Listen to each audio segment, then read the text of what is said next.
삼바와 해변으로 유명한 그 나라는 이제 러시아의 세계 최고의 스파이 양성소가 되었습니다. 수천 명의 러시아 스파이들이 남미 최대 경제 대국 한가운데에서 비밀스러운 삶을 살고 있는 것으로 드러났습니다. 이들은 그냥 지나치는 요원이 아닙니다. 이들은 냉전 시절 가짜 출생 증명서로 브라질에서 새로운 삶과 신분을 만든 러시아 전계 불법 요원들입니다. 최근 조사에 따르면 아르툼 심리부 등 평범해 보이는 브라질인들이 실제로 전 세계를 여행하며 크렘린을 위해 정보를 수집한 것으로 드러났습니다. 그런데 왜 브라질이고 러시아가 어떻게 오랜 기간 거대한 비밀 네트워크를 만들었는지가 궁금합니다. 먼저 불법 스파이 공장이 실제로 무엇을 의미하는지 밝혀내고 브라질이 완벽한 표적이 될 수밖에 없었던 충격적인 허점들을 공개하며 깊은 위장 신분으로 제2의 인생을 살았던 요원들을 소개하겠습니다. 마지막으로 브라질이 러시아 첩보전에 어떻게 대응했는지 살펴보겠습니다. 시작하겠습니다. 러시아 엘리트 스파이들은 일리걸로 불리며 KGB에서 혹독한 훈련을 받았습니다. 그들은 새로운 신분을 받아들이고 가짜 신분의 전기를 수년간 준비합니다. 그들은 이후 다른 나라로 보내져 그곳에서 새로운 신분을 구축하고 사업을 시작하며 심지어 결혼해서 가정을 이루기도 합니다. 결국 시간이 흐른 뒤 그들은 크렘린의 명령을 받게 됩니다. 그들은 모스크바를 위해 여러 나라에서 정보 수집 임무를 맡습니다. 이는 소련 시절부터 이어진 관행입니다. 냉전 시기 소련 요원들은 서방에 침투해 모스크바가 적국에 대항할 정보를 수집했습니다. 이런 첩보 활동은 외교적 신분 보장이 없어 완전히 새로운 신분을 만들어야 했고 소련 붕괴 후에도 계속됐습니다. 이 불법 요원 네트워크는 전 세계적으로 여전히 활발히 운영되며 이들이 최근 선호하는 곳 중 하나가 브라질입니다.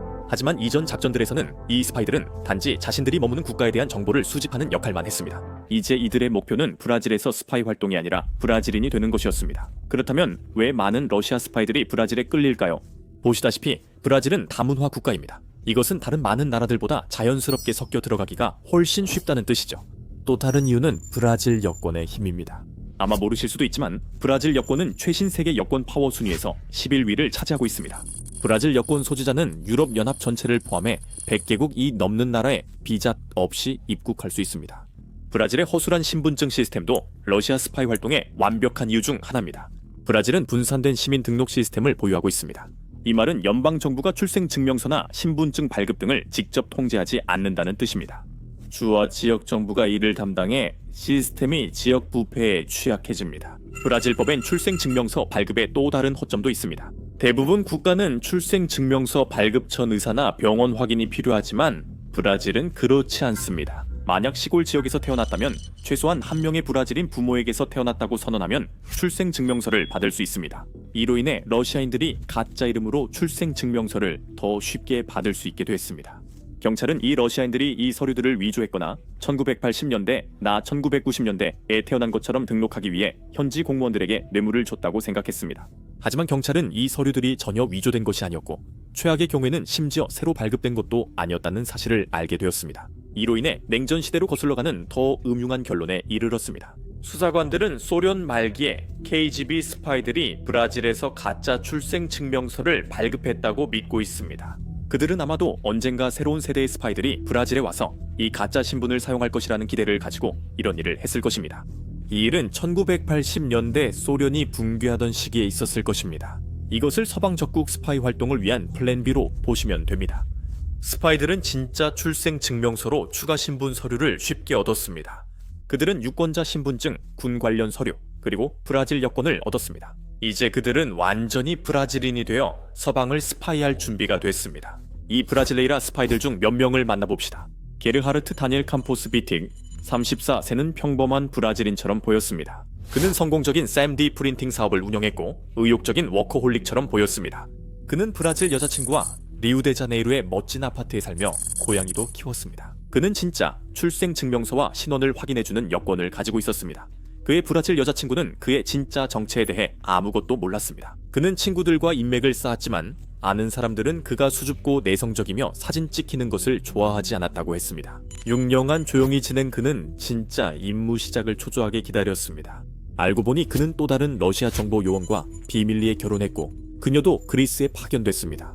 2021년 그는 러시아인 아내에게 모두 패배자가 되기 싫어 계속 일하며 희망을 품는다고 문자했다. 그의 진짜 이름은 아르툼 심리부입니다. 그리고 그 외에도 많은 사람들이 있었는데 죄송하지만 아마 이 사람들의 이름을 제대로 발음하지 못할 것 같습니다.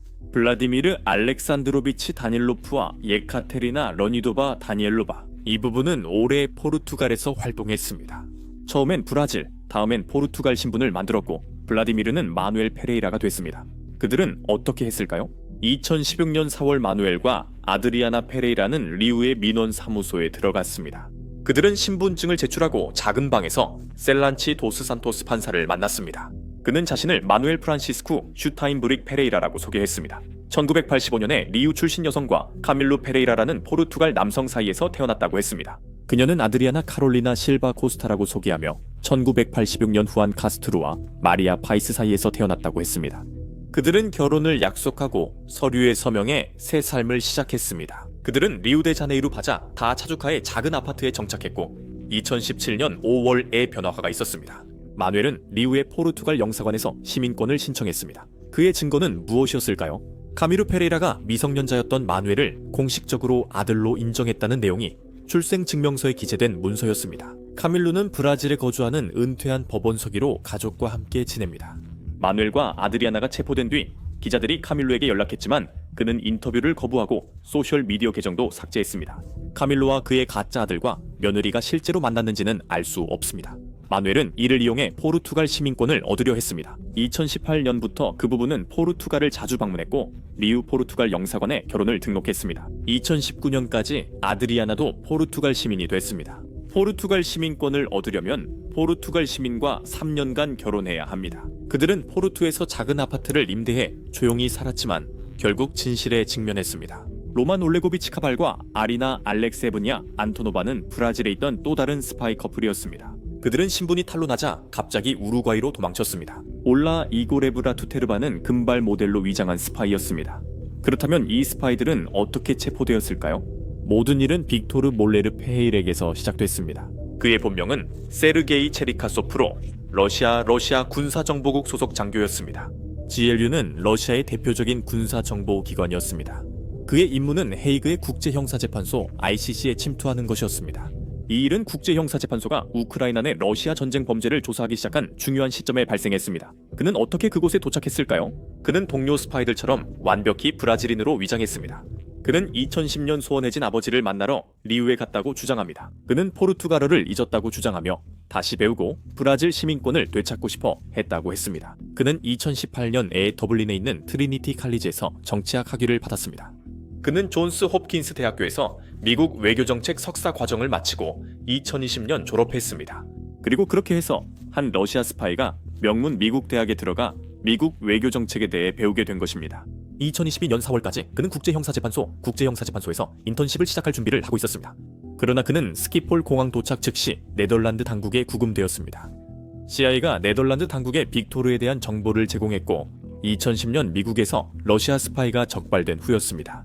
CIA는 러시아 군사정보국 요원들을 계속 감시했습니다. 그는 존스 홉킨스 유학 시절부터 이미 주목받았습니다. 그의 말과 의도는 의심스러웠습니다. 그가 포르투갈 출신이라 했지만 포르투갈어를 유창하게 못한다는 이유로 의심받았습니다. 네덜란드 국경 관리들은 그를 상파울루행 비행기에 태웠지만 브라질 당국은 체포할 증거가 없었습니다. 브라질 경찰은 더 깊이 수사를 시작했습니다. 그동안 세르게이는 자유로웠지만 호텔에서 엄격한 감시를 받았습니다. 증거 확보는 어려웠습니다. 그는 진짜 브라질 여권, 신분증, 군 복무 증명서까지 가지고 있었습니다. 경찰이 출생 증명서를 찾아내 모든 것이 명확해졌습니다. 보시다시피 과거 러시아 스파이들은 주로 사망한 아기의 신원을 도용했습니다. 세르게이 빅토르 밀러 프라이라라는 사람은 실존하지 않았지만 진짜 출생 증명서를 갖고 있었습니다. 그는 1989년 리우데자네이루에서 브라질인 어머니에게 태어났으며 어머니는 실제 인물로 1993년에 사망했습니다. 경찰이 그녀의 가족을 찾았지만 가족들은 그녀가 아이를 낳은 적 없다고 했고 아버지 이름과 일치하는 사람도 없었습니다. 이로 인해 의문이 생겼습니다. 러시아 스파이가 어떻게 가짜 이름으로 진짜 서류를 얻었을까요? 이 일로 경찰은 다른 스파이들도 쉽게 할 수 있음을 깨달았습니다. 이 사건과 2022년 러시아의 우크라이나 침공이 맞물리면서 대규모 조사가 촉발됐습니다. 푸틴의 전쟁은 전 세계적으로 러시아 스파이 대응을 촉발했으며 브라질도 그들이 자유롭게 활동했던 나라 중 하나였습니다. 브라질은 러시아와 우호적 관계를 이어왔으며 피에리스의 일원입니다. 이 조사는 오퍼레이션 이스트로 알려졌으며 브라질 연방 경찰 방첩 요원이 수행했습니다. 세르게이 체르케소프는 연방에 구금되어 브라질에서 15년형을 복역 중입니다. 그 체포 후 브라질 내 러시아 스파이 조직이 무너지기 시작했고 요원들은 유령들을 조사하기 시작했습니다. 이들은 합법적인 출생 증명서를 가졌지만 브라질에서 공식 기록 없이 평생을 살아온 사람들이었습니다. 이들은 성인이 되자마자 신분증, 여권 등 서류를 급히 챙겼습니다.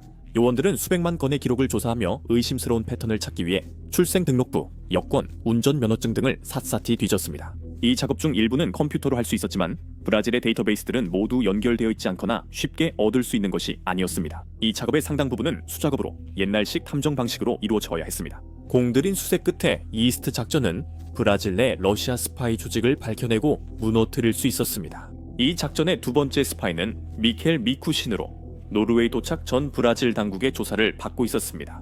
그의 브라질 이름은 조제 아시스 자마리아였고 노르웨이 트롬소의 대학교에서 인턴십을 했습니다. 그는 하이브리드 위협을 연구하며 그 대학 교수로 임용됐습니다. 보시다시피 그의 학력은 캘거리 대학교에서 국제관계를 전공한 것이었습니다. 하지만 실제로 그는 GRU의 대령으로 밝혀졌습니다. 어떻게 잡혔냐고요?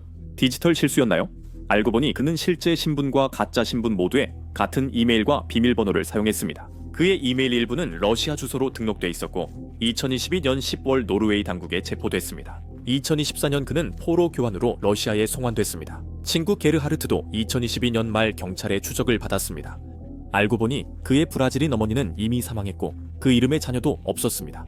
그의 아버지는 12월에 찾지 못했습니다. 당국은 그의 정체를 곧 밝힐 참이었습니다. 게르하르트 혹은 시무레프는 두려워 보이지 않았습니다. 그달에 그는 리우의 보토포구에서 친구와 저녁 식사를 했습니다. 그는 꽤 여유로워 보였고 곧 말레이시아로 여행을 갈 거라고 말했습니다. 그는 연방 경찰이 그의 진짜 신원을 밝혀내기 며칠 전에 그냥 떠나버렸습니다. 그렇게 많은 노력이 있었지만 그는 그들의 소나기를 빠져나가 버렸습니다. 그는 2023년 2월 브라질에 돌아올 예정이었습니다. 경찰은 그가 브라질에 도착하자마자 체포할 준비를 하고 있었지만 아무도 놀라지 않게 그는 결국 돌아오지 않았습니다. 아르툼 심레프 외에도 브라질을 벗어난 러시아 스파이는 더 있습니다. 마누엘과 아드리아나 페레이라를 기억하시나요? 그들이 포르투갈에 정착한 이후로 그들은 대중의 시야에서 사라졌습니다. 많은 다른 사람들은 이웃나라 우루과이로 갔습니다. 마리아 루이사 도밍게스 코르토조는 브라질 여권을 가진 후 우루과이 여권도 받았습니다. 또 다른 부분은 우루과이에 있었습니다. 프레데리코 루이스 곤살레스 로드리게스와 마리아 이사벨 모르세코 가르시아입니다. 그녀는 모델로 위장한 러시아 스파이였습니다. 경찰은 이후 에릭 로페즈라는 또 다른 스파이 체포를 희망했습니다. 그는 2021년에 성공적인 보석 사업을 운영했고 그 사업은 브라질 텔레비전 프로그램 성공한 기업가들에도 소개되었습니다. 로페즈는 카메라에 나오기 싫어했고 이상한 억양의 포르투갈어를 썼습니다. 경찰이 도착하자 그는 사라졌고 그의 본명은 알렉산더 우트르킨이었습니다. 그는 중동에 머문 적이 있습니다. 현재 행방은 알 수 없지만 많은 이들이 그와 다른 스파이들이 러시아로 돌아갔다고 의심합니다. 이제 이것은 상당히 타당한 일입니다. 지난 3년 동안 우크라이나 전쟁으로 인해 러시아에 대한 관심이 훨씬 더 많아졌습니다. 모스크바의 상사들은 아마도 그곳이 자신들의 스파이들에게 너무 위험하다고 결론 내렸을 것이고 그래서 그를 본국으로 돌려보냈을 것입니다. 오퍼레이션 이스트가 스파이 이름을 밝혔지만 체포자는 한 명뿐이었습니다. 하지만 그들의 발견은 전 세계에 매우 중요한 것이었습니다.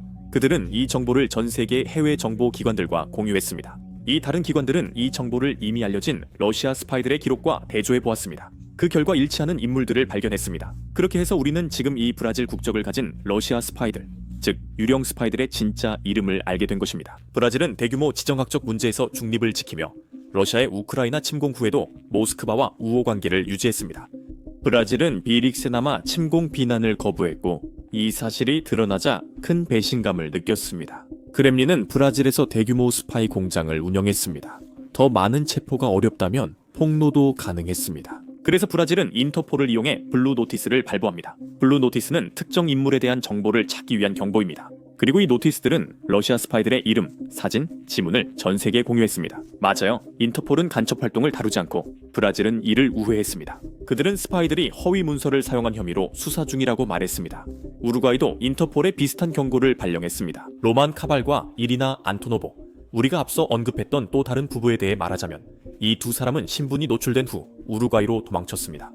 스파이 올가 투타레바는 마지막으로 나미비아에서 목격되었습니다. 이는 모스크바의 큰 타격이었습니다.